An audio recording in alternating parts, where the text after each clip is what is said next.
Hello friends, कलोपासकच्या या भागात मी अलका आपलं सगळ्यांचं स्वागत करते. या भागात आपण हे खूप सुंदर ग्लासेसचं कव्हर म्हणजे चष्म्याचं कव्हर करणार आहे. असं तुम्ही यात चष्मा ठेवू शकता पहा. इतकं सुंदर दिसतं आणि दिसायला तुम्ही असं मस्त बॅगला वगैरे लावलं तर बॅग चार्म म्हणून सुद्धा वापरू शकता. शिवाय चष्मा इकडे तिकडे जाणार नाही आणि शिवाय चष्म्याला प्रोटेक्शन पण राहील. तर असं आपण नुसतं गोल केलं आहे आणि हा चष्मा आपण असा इथे ठेवू शकता. तर इतकं सुंदर हे चष्म्याचं घर किंवा चष्म्याचं कव्हर करायला तुम्हाला नक्कीच खूप आवडेल. कोणालाही गिफ्ट द्यायला अतिशय सुंदर आहे. ज्याला चष्मा असेल अशालाच अर्थातच. तर अशा कोणालाही गिफ्ट द्या म्हणजे अजून अशीच मी आणखीन एक बॅग केलेली आहे. ही चष्म्याचीच आहे. पॅटर्नमध्ये काहीच फरक नसूनही ही जवळपास 5.5 इंच आहे आणि ही 6.5 इंच झाली आहे. तर फक्त लोकरीचा फरक आहे. ही गंगाची डिझायर वापरल्यामुळे जाड लोकर आहे, तर मोठं झालं त्यांनी.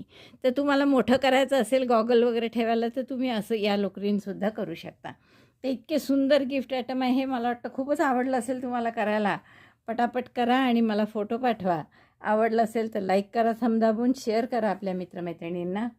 चॅनल अजूनही नसेल सबस्क्राईब केलं तर प्लीज चॅनल सबस्क्राईब करा आणि हो, हाईपचं बटन दिसलं तर तेही नक्की दाबा म्हणजे आपला व्हिडिओ खूप जणांना दिसेल. त्या स्पेक कव्हरसाठी आपण हे लोकर वापरली आहे. वर्धमानसारखीच आहे आपल्या किंवा गंगाची मायक्रो शाईन वगैरे असते तशी आणि सुई 3.5 ठेवली आहे मी. मॅजिक लूपमध्ये 12 डबल क्रोशे करून घ्या. मॅजिक लूप बनवलं. पहिला डबल क्रोशे म्हणजे 3 चेन, 1 2 3. दोऱ्याचा वेढा घेऊन आत घातलं, दोऱ्याचा वेढा घेऊन बाहेर काढलं. 3 टाके आहेत सुईवर. दोऱ्याचा वेढा घेऊन 3चे 2, 2चा 1. असे 11 डबल क्रोशे करा आणि पहिला 3 चेनचा मिळून 12 डबल क्रोशे होतील. 12 डबल क्रोशे झाले आपले. दोरा ओढून मॅजिक लूप बंद केला आणि पहिल्या टाक्याशी स्लिप म्हणजे पहिला डबल क्रोशे 3 चेनचा होता म्हणून तिसऱ्या चेनशी आपण स्लिप स्टिचने जोडून घेतलं. आता दुसऱ्या राऊंडला आपण काय करणार आहे, एक डबल क्रोशे, एक चेन. तर एक डबल क्रोशे म्हणून 3 चेन केल्या. पहिला डबल क्रोशे, मध्ये एक चेन करायची आहे म्हणून आणखीन एक चेन केली आणि पुढच्या टाक्यात पुन्हा डबल क्रोशे करायचा. दोरा हाईड करता जाता आता. Double crochet 1, chain 1, again double crochet 1, chain 1. असा पूर्ण राऊंड करून घ्या. एक डबल क्रोशे, एक चेन, एक डबल क्रोशे, एक चेन, परत पुढच्या टाक्यात डबल क्रोशे. खालचा टाका नाही सोडायचा एक पण, प्रत्येक टाक्यात एक एक म्हणजे आपले 12 डबल क्रोशे येतील आणि 12 एक चेनच्या गॅप. शेवटची एक चेन झाली माझी. डबल क्रोशे, एक चेन असं केलं आपण प्रत्येक टाक्यात. पहिल्या डबल क्रोशेशी म्हणजे तिसऱ्या चेनशी आपण स्लिप स्टिचने जोडून घेऊ. 12 झाले आहेत की नाही मोजून घ्या एकदा. हे थोडं वाटीसारखं आकार वाटेल तुम्हाला पण नंतर निघेल तो. 5 6 7 8 9 10 11 12. आता आपण काय करणार, या पुढच्या गॅपमध्ये सुई घ्या, टाका स्लिप स्टिच करून. आता एक टाका हा मोठा करा आणि डबल क्रोशेसारखे 3दा दोऱ्याचा वेढा घेऊन आत घाला, दोऱ्याचा वेढा घेऊन बाहेर काढलं, लांब टाका केला. एकदा, दोनदा आणि 3दा म्हणजे 7 टाके आहे एकूण. तर दोऱ्याचा वेढा घेऊन 6 टाक्यातून काढा. 2 टाके राहतील. दोऱ्याचा वेढा घेऊन पुन्हा 2 टाक्यातून काढा. मग 2 चेन, परत पुढच्या गॅपमध्ये तसाच पफ. लांब टाके काढा डबल क्रोशेसारखे 3दा. 1 2 3. दोऱ्याचा वेढा घेऊन या 6 टाक्यातून काढलं. पहिला एक जो आधीचा टाका आहे तो तसाच ठेवला. मग दोऱ्याचा वेढा घेऊन या 2मधून काढला. आता परत 2 चेन करा. चेन 1 2. अगेन पुन्हा तसंच करा. 3दा दोऱ्याचा वेढा घेऊन या 6 टाक्यातून, दोऱ्याचा वेढा घेऊन सगळ्यातून आणि मग 2 चेन. तर असं आपण 12 वेळा येतील. आपल्या 12 गॅप आहेत त्यामुळे. एक पफ 3 पदरी, 3DC पफ, चेन 2. हा राऊंड आपला झाला आहे आणि तुम्हाला इथे थोडंसं वाटीसारखं झाल्यासारखं वाटेल पहा. पण आपल्याला तशी अशी बॅक करायची आहे गोल, त्यामुळे हरकत नाही.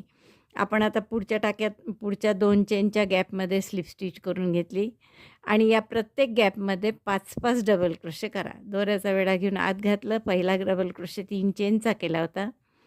2 3 4 5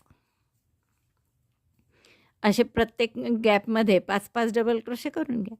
आणि तुम्हाला जर पहिले जास्त आकार असल्यासारखं वाटलं तर हे जिथे मी 2 चेन केल्या आहे ना पफ केल्यावर, त्याऐवजी तुम्ही 3-3 चेन पण करू शकता.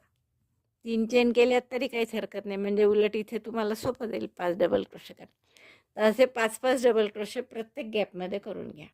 आणि हे 5-5 डबल क्रोशे प्रत्येक 2 चेनच्या गॅपमध्ये केले की पूर्ण वाटीसारखा आकार जो होता तो चालला जाईल आणि फ्लॅट होईल तुमचं, सरळ सपाट असन. पहिल्याची स्लिप स्टिचने जोडून घ्या. आता पुढचा राऊंड आपण जो करणार आहे तो दुसऱ्या राऊंडसारखाच करणार आहे, म्हणजे 1 डबल क्रोशे 1 चेन. तर 1 डबल क्रोशे म्हणून 3 चेन केल्या. हा पहिला मधला 1 चेन म्हणून 1 टाका सोडायचा आहे आणि पुढच्या टाक्यात पुन्हा 1 डबल क्रोशे, परत 1 चेन, 1 टाका सोडून परत 1 डबल क्रोशे. आता असे आपले डबल क्रोशे किती आहेत एकूण? 5 प्रत्येक टाक्यात केले, प्रत्येक गॅपमध्ये केले ना, अशा 12 गॅप आहेत, म्हणजे 60 डबल क्रोशे आहेत या राऊंडला. आणि आता आपण 1 टाका सोडून 1 डबल क्रोशे करत आहे, त्यामुळे 30 गॅप होतील आपल्या 1 चेनच्या. Double crochet 1, chain 1, skip 1 stitch, repeat this. Means again double crochet 1, chain 1, skip 1 stitch, double crochet 1. तर असा पूर्ण राऊंड करून घ्या. 1 डबल क्रोशे 1 चेन, 1 टाका सोडायचा, 1 डबल क्रोशे 1 चेन, 1 टाका सोडून पुन्हा 1 डबल क्रोशे 1 चेन, असं आपलं 30 वेळा आलं आहे. पहिल्या डबल क्रोशेशी म्हणजे तिसऱ्या चेनशी स्लिप स्टिचने जोडलं.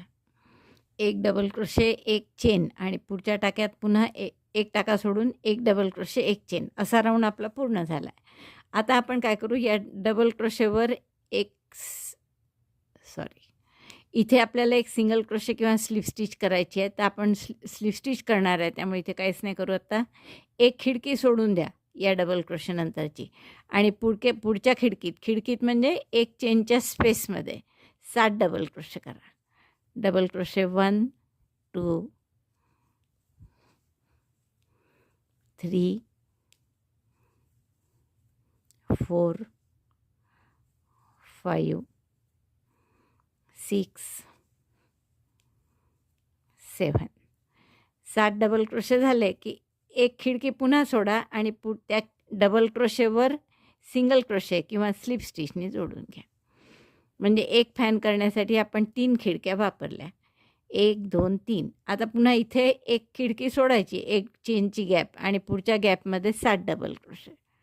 Double crochet 1 2 3 4 5 6 7. 7 डबल क्रोशे झाले की परत या डबल क्रोशेवरने पुढच्या डबल क्रोशेवर स्लिप स्टिचने जोडायचं. तर असे आपले 3-3 वापरतो आहे आपण एकासाठी, 3 गॅप 1 चेनच्या. तर त्यामुळे एकूण 30 गॅप आहे या, त्यामुळे 10 फॅन येतील आपले. तर हा राऊंड पूर्ण करा. डबल क्रोशेवर स्लिप स्टिचने जोडलं की पुढचा डबल क्रोशे सोडून त्याच्यानंतरच्या गॅपमध्ये, म्हणजे एक गॅप पूर्ण सोडायची आणि पुढच्या गॅपमध्ये 7 डबल क्रोशे करायचे. आणि 7 डबल क्रोशे झाले की त्या परत एक गॅप सोडून नंतर तिथे सिंगल स्लिप स्टिचने जोडून घ्यायचं. 3 फॅन झाले आपले. होत आला आपला हा राऊंड. या राऊंडमध्ये आणखीन एक लक्षात ठेवायचं की आपण 7 डबल क्रोशे गॅपमध्ये करतो, पण जोडतो मात्र डबल क्रोशेच्या टाक्यावर. तर तिथे टाक्यावर आपण स्लिप स्टिचने जोडतो आहे, आणि डबल क्रोशे करताना मात्र टाक्यावर नाही करत आहे, तर गॅपमध्ये करत आहे. दोरा तोडून घेण्याऐवजी आता आपण इथेच बेल्ट करून घेऊ त्याचा. तर बेल्टसाठी आपण 51 चेन करू चांगल्या. पहिली चेन घट्ट करा की जेणेकरून त्याचा शेप बिघडणार नाही.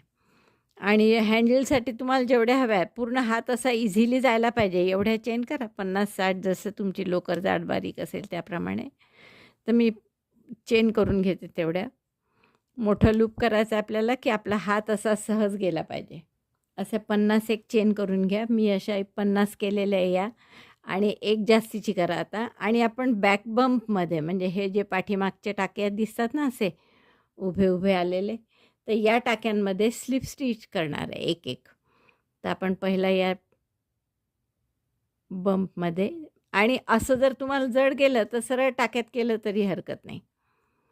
Slip stitch in each back bump.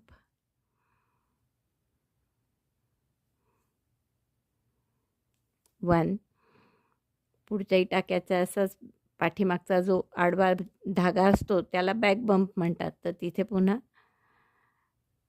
समोर व्ही दिसतात आणि पाठीमागे त्याच्या असे आडवे धागे असतात छोटे छोटे, तर त्याला बॅक बंप म्हणतात आणि त्याच्यात आपल्याला अशा स्लिप स्टिच करत जायचं आहे.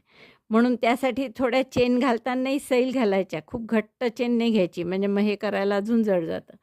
तर मी हे प्रत्येक टाक्यात स्लिप स्टिच करून घे. आणि असं उभं धरलं तुम्हाला, असं आडवं नका धरू, असं उभं धरा, म्हणजे हे पाठीमागचे टाके दिसतातच. मग त्यात असे एक एक स्लिप स्टिच करत जा. थोडासा वेळ लागतो पण दिसतं खूप छान त्यांनी. हे बघा, हे असं इतकं छान सगळीकडनं अशी वेणीची डिझाईन दिसते. प्रत्येक टाक्याच्या बॅक बंपमध्ये स्लिप स्टिच करून झाली की पहिल्या टाक्यात आपण परत सिंगल क्रोशेने याला जोडून घेऊ किंवा स्लिप स्टिचनी जोडा आणि दोरा कापून घ्या. नंतर हा दोरा असा थोडा जास्त ठेवा आणि त्यांनी हे टोक असं इकडे शिवून घ्या. तर आपली ही छानशी अशी बॅग तयार झालेली आहे. आता मी तुम्हाला दाखवते की कसं याला आपण चष्मा ठेवून करू शकतो. याला आपण असं डबल करणार आणि इथे एखादं बटन लावा छान, आणि मध्ये आपला चष्मा जसा ठेवता येईल, पूर्ण मावला तर असाही ठेवला तर चालेल.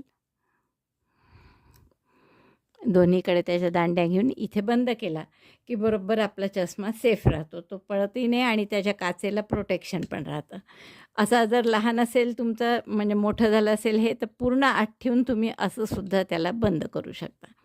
तर पूर्ण आत ठेवण्यापेक्षा काड्या बाहेर ठेवल्या म्हणजेच तो जास्त सेफ आहे असं वाटतं आपल्याला. आता इथे फक्त मी एक छान बटन लावते आणि मग तुम्हाला दाखवते. तर असं मी बटन लावून घेतलं आहे छान, आणि बटन कुठे लावलं पहा, मी बॅक साईडला इथे म्हणजे रॉंग साईडला बटन लावलं. आता तुम्ही हवं तर या 7 डबल क्रोशे जे आहेत त्यांच्यामध्ये सुद्धा हे बटन बाहेर काढू शकता, अशा टाईपचं दिसेल, किंवा हे त्याच्यावर जी गॅप आहे तिथेही काढलं तरी चालेल. आता तुम्हाला ही पर्स छान पर्स म्हणून कोणालासुद्धा गिफ्ट देता येईल, मस्त एखाद्या वयस्क बाईला किंवा जिला चष्मा आहे अशा बाईला, किंवा थोडी मोठी करून जेंट्सलाही देऊ शकता तुम्ही. तर अशी ही सुद्धा जेंट्सलाही देता येते, फक्त त्याला आपल्याला हे करावं लागेल, काय म्हणतात त्याला, मोठ्या सुईनी किंवा लवकर थोडी जाड घेतली तर बरोबर होईल. आता यात केलं, जर ही खिडक्या आहेत त्यात जर बटन काढलं तर आणखीनच सोपं जातं. तुम्ही याला बॅग चार्म म्हणून सुद्धा वापरू शकता, म्हणजे बॅगला लावायला आपल्याला आणखीन सिक्युरिटी हवी असेल तुम्हाला, तर इथे 2 प्रेस बटनं लावून आपण या 2 पाकळ्या जर अशा एकमेकांना लावल्या तर आणखीन ते बंद होईल छान, आणि आपल्याला हे मस्त दिसेल. मला वाटतं खूप आवडेल तुम्हाला हे ग्लासेस कव्हर करायला किंवा चष्म्याचं घर करायला, आणि प्रवासात वगैरे अतिशय उपयोगी आहे. तर आवडलं असेल तर थंब दाबून लाईक करा, शेअर करा आपल्या मित्रमैत्रिणींना. चॅनल अजूनही नसेल सबस्क्राईब केलं तर प्लीज चॅनल सबस्क्राईब करा. व्हिडिओ बघितल्याबद्दल धन्यवाद. थँक्यू.